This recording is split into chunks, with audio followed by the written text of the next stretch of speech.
Assalamu alaikum wa rahmatullahi wa barakatuh. It's 7:30 p.m. and we are back with Shack Attack, and it's part of the kind of Mindset Monday conversation we're going to be having.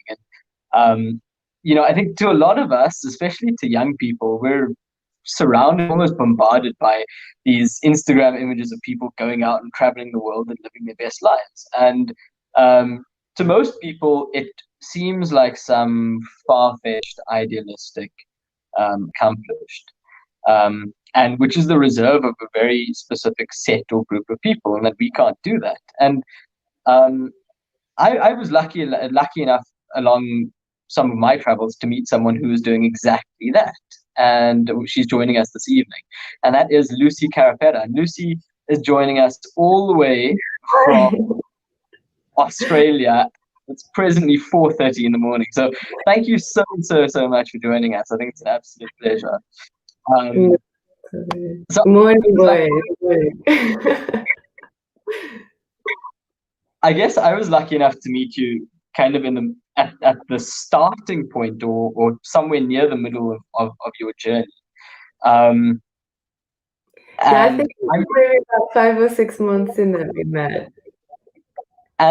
and so I'm really curious as to how all of this started. How do you go from living a normal life like anyone else is having to picking up a backpack or a carry bag and traveling the world for 2 years? Well, I don't know. It's a funny story. I feel like most of these things generally happen. It's either like a career move for your love or heartbreak, and mine was a bit of a heartbreak. I broke up with a partner, and I was leaving for 2 weeks to have a holiday with my with some family, and for the first time in my life, I had nothing that was urgently calling me home. And then I had some friends call me and say, "Do you want to come meet us?" And I did. And it just kind of kept rolling from there. And it was obviously the best choice I ever made in my whole entire life. It was something I always wanted to do. But yeah, it actually wasn't particularly well planned. It just kind of happened and it was fantastic. So I wouldn't change it for the world, honestly. It was amazing. So when you say not well planned, what do you mean? What, of course, something had to go into the planning. So to talk to us about timing, talk to us about bookings, talk to us about where you went, how you went, all of that stuff. You Because would I'm sitting think here in November and next month is holiday season, and one might wonder what are we going to be doing next month. So maybe we'll be inspired by what you're about to say. To be honest, you're asking the wrong person. I honestly traveled all this time with very minimal plans. So there were some places that I had been dreaming of traveling to like my whole life, and they were on the hit list. But otherwise, most of the time there was not much of a plan happening. So, but if like take for instance, I met Aqeel. I met Aqeel incredibly randomly in the hostel we were staying at, and he invited me to go with him to Georgia. Then like 2 days later, and I was like, sure, Aqeel, let's do it. So it was everything was incredibly spontaneous, and I don't know. I think that was the magic of that trip. Like nothing was particularly planned, and being open to the opportunities is definitely what made it something. So yeah, so basically I had like two things planned, and then everything else was just purely luck, I think, talking to people, hearing where they had come from, where they were going, researching. We're really lucky now that we have mobile phones and you can plan anything from a mobile phone. It makes it really easy. We're pretty fortunate in that regard. Like it's super fantastic. You can do everything on the road now. It's great. This is it's a 2-year trip, and I'm really curious as to where this whole route starts and where it ultimately ends. Well, I can tell you it ultimately ended with coronavirus, like most people at the moment's trip had ended. I didn't get coronavirus, but I had come home to see my family and my friends back in Sydney. And then I was about to leave when everything in Wuhan was starting to happen. So I kind of was just waiting to see if it was going to get better, because obviously nobody had any idea what was going to happen. And like everybody, we were just watching the news with the constant feed coming through about what everything that was happening all over the world. So I kept waiting and waiting, and we all know how that story ends. I obviously haven't left yet, so that was pretty good. But the beginning of my trip started, as I said, I broke up with my partner. I packed up my apartment that we were living in together, and I booked a flight, and I left the next day. And I went to meet my parents, who were in England on a trip. It was summertime in England, so they were like, just come over, have a little bit of a holiday and see how you go. So I thought I was going to be leaving for about 2 weeks, and then it just kind of kept going from there. So then I flew to Italy with some friends, to meet some friends who were also traveling for the summer. I'm not sure what it's like in South Africa, but in Australia, it is a bit of a thing that if you go somewhere, you do tend to somehow make it last a little bit longer, because it's such an adventure to get there in the first place, because we are quite far removed from everything. So it takes about, a solid 12 hours to get anywhere. And then if you go all the way to the other side of the world, like England is 24-hour flight. So if you get that far, you probably want to make it worth your while. So I'm sure you along the journey you met people that weren't able to just stop their lives and carry on and do whatever, essentially wherever the wind blew them, they went. So how would you compare yourself to them in the sense that they had to come home and have commitments and stuff to sort out, and they couldn't just do what you said, where people just extend their trips. What would your advice be to people like that have commitments? Should they leave their commitments, or should they still be logical in their thinking around their traveling? Or would you say, if you're young, just do it, have fun, and face the consequences later? Oh, that's a hard one, because this is the whole reason I didn't do it for so many years, because it was always something like, that's life though, right? There's always a job or a partner or an opportunity or something that just is always going to be there, right? So it is which I think this is exactly how it happened for me. There was always something that was holding me back from doing it, because this is a dream I always had. And I always came up with an excuse. But I think eventually you do get to a point where you have to make that call. So I had met a lot of people who were traveling similarly to me, and they took a 1-year sabbatical, and that was how they kind of did it. But most of them also had a bit more of a plan, I guess, because if you have 1 year, you really want to hit out what it is that you had plans. But it is a very, very daunting thing to just say, like, I'm leaving and I'm going to kind of close my life here for the minute and see what happens. So I think fear is probably one of the biggest things, and obviously just that feeling of all these commitments you do have. So it's a tough one to actually just make that leap, but if you can, I'm sure it will it will be the most incredible thing you've ever done, and you'll never ever regret it.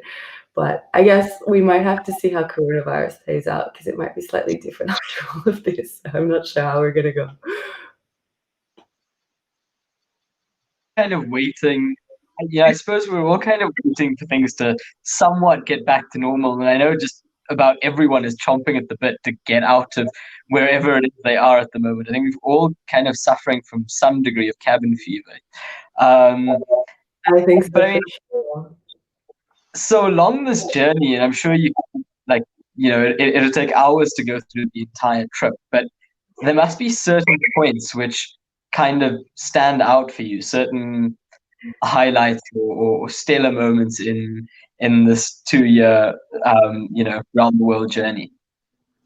There definitely are, but I can tell you very, very quickly. I basically went from Australia to England, through Europe, particularly Eastern Europe, and then down into Turkey, and we went to Georgia. I went back to Europe a bit. I did come home quickly to see my family because obviously when you leave thinking you're going to be gone for 2 weeks, you do leave everything a bit open-ended. So I came home to see some friends and family last year and actually pack a bit more appropriately.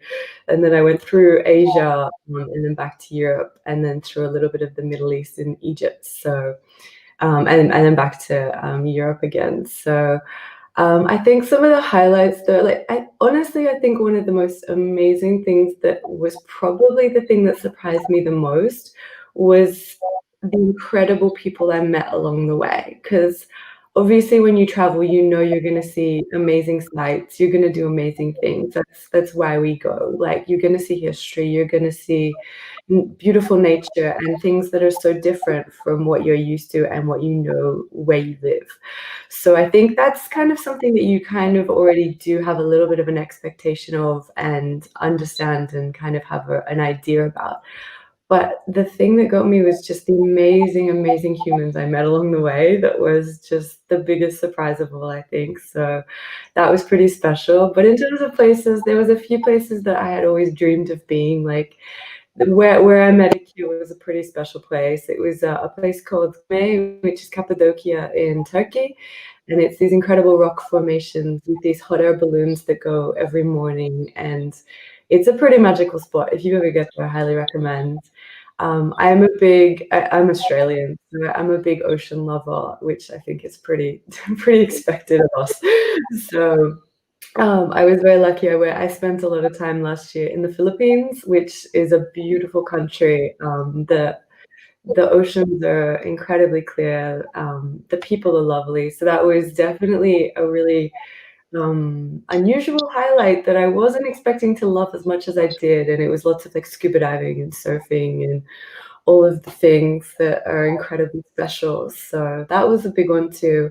But I feel like every place I went was special for a reason. Either there was amazing history I had no idea about, or I love history, so I was enjoying that, or incredible nature. I'm a big hiker as well, so I did a lot of hiking all over the world, which is just, I don't know, something special about being out in nature. So yeah, but the culture as well, and food. I love food.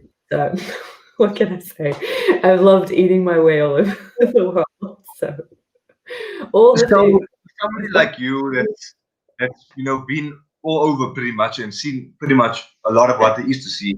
And then obviously coronavirus happened and is happening. Uh, I've been debating this with people recently. Would you rather have been stuck somewhere else, somewhere that you don't know and when out with family, or are you grateful that you happened to be at home when this all hit and where you were stuck now essentially with your own family and at home? Oh, this is a hard one. I think about this one a lot because I do have friends that I have made along the way who did decide to just bunker down and stay where they were or continue traveling a little bit further, like on their journey that they had planned. And some of them it's worked out really well. Some of them have been trying to get home where they're from for a long time and they're a little bit upset. Honestly, as hard as it is, I think this year has been tough for everyone. And at the end of the day, like I wouldn't change it. Sydney's a beautiful place. We haven't been affected too badly here by the coronavirus. So that alone has been pretty great. Like just watching how it's played out in other parts of the world is heartbreaking. So I think being here with my friends and my family and like we have it really great here. It's pretty beautiful. We have beautiful beaches. So I think we've been able to go out and exercise, and it's been pretty good. So as heartbreaking as it was to kind of say goodbye to all my plans for the year, at the same token, I feel like everyone's been in the same situation. It's nobody anticipated this was going to happen. So I can't complain at all. So it is what it is, right? I've heard that Yeah, so it's a much. I hate matter of everyone saying this, but it is. What are you going to do about it?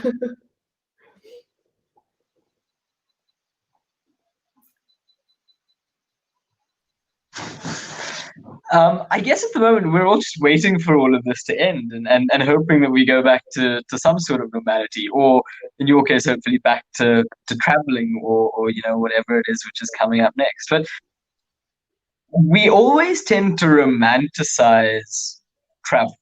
right? It's the beautiful pictures and Instagram and surfing and, meeting all these wonderful Yeah. people. In between all of that, though, there's often missed flights and buses and problems with passports and things getting stolen and the emotional trauma. And so, chat to us a little bit about that. What were the kind of hardships you experienced, and what were the lessons you learned along the way? Oh, this one I kind of always have a little giggle about because I think, especially in the world we live in with Instagram, everybody thinks that, your life is only that amazing picture that you might post, or like definitely there's a lot of this. And the amount of messages I would receive from just like things I would put on Instagram, like, you're so lucky, look how fantastic this is. And I'm like, don't get me wrong. It is fantastic. And they're like, how can you travel so long? And I was like, to be brutally honest, I stayed in hostels. I took the bus. Like, there was nothing glamorous about what I was doing, even though, you might get that really nice picture where you are looking kind of cute in that amazing place that you found yourself in. But there is also a lot of that as well. And like, I wouldn't change it for the world. I honestly don't care about these things. Like, I will sit on the bus with all of the people that it's the cheapest option. It might take me twice as long, but I don't care. Like, I'm crammed and it's fine. But it's part of the experience. It's part of the journey. I don't know. For me personally, some of this is like some of the things I cherish the most, just like really immersing yourself in these situations. But I'm not gonna lie, it can be exhausting. It can be tiring.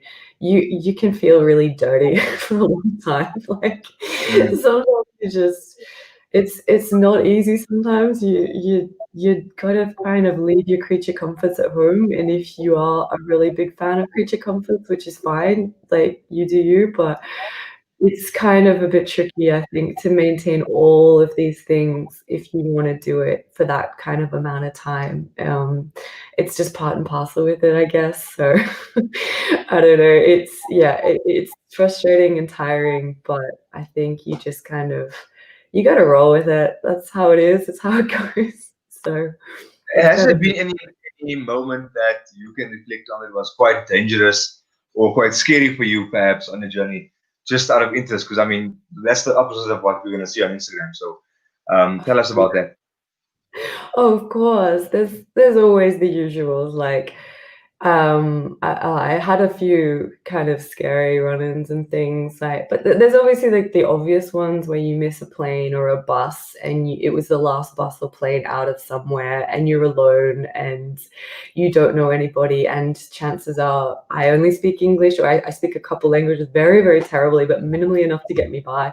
Chances are it's none of those languages, and you just have to kind of Google Translate and try and communicate and get somebody to help you. And this is one of the things I found, like, if you really put yourself in these positions and are open to it, you will find that humanity always delivers, or the universe always delivers, and somebody will help you. You just have to have your wits about you. But there were some scary ones. I remember I was in Athens, and I'd had this amazing day sightseeing, like all the tourist sites. I went to the Acropolis. It was like Athens is an amazing place to see, like just for the history.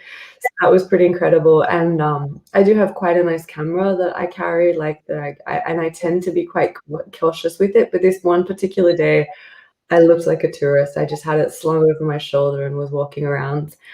And I was also in the busy part of town. And I happened to notice that this guy had started tailing me, and he was following me, and I was alone. And I kind of like saw him and was a bit cautious. Then I realized, actually, no, he's following me because it'd been about 4 blocks by now. So I kind of was trying to do my best, like James Bond, and covertly like cut to the side, cut down an alley. And he was following me. He was definitely following me. So that he must have followed me for about half an hour, and I just couldn't lose him. And then I kind of half ran into a restaurant, and he was following me. And so eventually I don't know how, but I managed to lose him. But that was pretty scary to realize that someone's actually following you. So that was definitely pretty intense. I had that happen a couple times where particularly men, I think, realized that I was alone and obviously a bit out of my depth. Even where I met Aqeel, there was also a man that had kind of started stalking me. So this happens, but I think that's one of the things you really have to be cautious of and wary of and have your wits about you and make sure that, you are enjoying yourself and doing what it is that you want to be doing, but to a level of caution, particularly when you are a bit out of depth. So I guess that's something, have your street smarts. So yeah. And then, as I say though, like every single time anything bad had happened, like, like people have tried to steal my stuff, all the usual travel ones as well, or you just find yourself slightly out of your depth. I found every single time somebody will just appear and like they will help you, or they'll point you in the right direction, or I don't know. It's just incredible that the universe delivers. It's the weirdest thing. I always thought that was a bit of like weird hippie baloney, but actually it's true. And it's crazy the situations that I would be standing there like panic stricken, feeling like, uh-oh, like this is getting serious. How did I get in this position? And then somebody just helps you out. So I don't know. It's one of the most incredible things in the world, I think, that these kind of situations just like they happen and you get through them. You always do. So it's pretty special times. Yeah, absolutely. I think one of the things which tends to crop up quite often is especially in the world we live in, what it's like being alone as a woman. And you could go anywhere in the world. It could be the most developed first world country, and I can imagine as a woman you would still experience patriarchy and misogyny and, assault and catcalling and all of that sort of thing. And you had the courage to then go to places which traditionally where this kind of culture of misogyny is entrenched. How do you then deal with that? How do you deal with traveling as a woman in what are really hostile conditions to females? Yes, this is a thing. Yes, I did get quite a lot of this while I was on my adventure. First and foremost, it just brought home to me like so incredibly deeply how fortunate I am as a woman who was born in Australia, and just it kind of broke my heart a lot, to be perfectly honest. Like I met so many incredible women all over the world who I did have really touching conversations with. And just they tell me a bit about their lives, and it broke my heart most of the time. Like the things that these women who are so incredibly resilient that have managed to get through, and most of it is just circumstantial that I was born here and they were born there. That's basically the only thing that sets us apart. And it was incredibly touching to me to hear some of these women's stories. But for me personally, like yeah, it was definitely highlighted to me on numerous occasions that at the end of the day, I'm a woman, and I might be a privileged white woman from Australia who's fortunate enough to be on this adventure, but I'm still a woman. And that was a hard pill to swallow, I must admit. But I don't know. I think it's another one of those things. It is the world we live in. I really, really hope that in the next a couple of decades, in the days and years to come, that we will get to a bit more equality for women, because it is heartbreaking when you do see how poorly women are treated. So yeah, it definitely really did bring that one home to me. I was pretty fortunate though that in most of these places I didn't have too bad of a time. Like it was okay, but it definitely has been highlighted to me that yes, I am a woman. I'm a proud woman, but I am still a woman. Yeah, I think that's the other side about traveling that no one tends to speak about is the safety aspect, and for many people, that's exactly what prevents them from going. And for many people, the places that they go to would be safer than where they live, and I think that's true for many South African people. That the places they visit would be safer than home. Being able to walk around a city center would be safer than it is here. But getting there, navigating yourself in a strange place, strange language, being a woman or being alone, whatever the case may be, there's so much at risk, and yet you persevere and you come out with a story to tell. And for some people, it is worth it. But of course, that's only if it doesn't go completely wrong. And while you're fortunate that it doesn't happen, and many people are fortunate that it doesn't happen as well. We hope that it never does. And I think you're right. Let's pray for a world where it's just generally safe for people to travel. I think globalization has its negatives, but it has also made people similar to an extent where they can get around and they can find people that they have something in common with to find a level of safety when they travel. And I think that is a good thing. But to you on your next travels and your next journey, we wish you all best when that happens. And for now, enjoy the time at home. Reflecting on whatever's happened in the past and what's to come in the future, and spending time with the family who I'm sure missed you on your travels as the time had gone. And really appreciate the time that you spent speaking to us. Thank you very much, boys. Have a good day. Thanks, you too. And that's it from us this week. The topic will be determined, I suppose, as we keep our ear to the ground. So take care. Assalamu alaikum wa rahmatullahi wa barakatuh.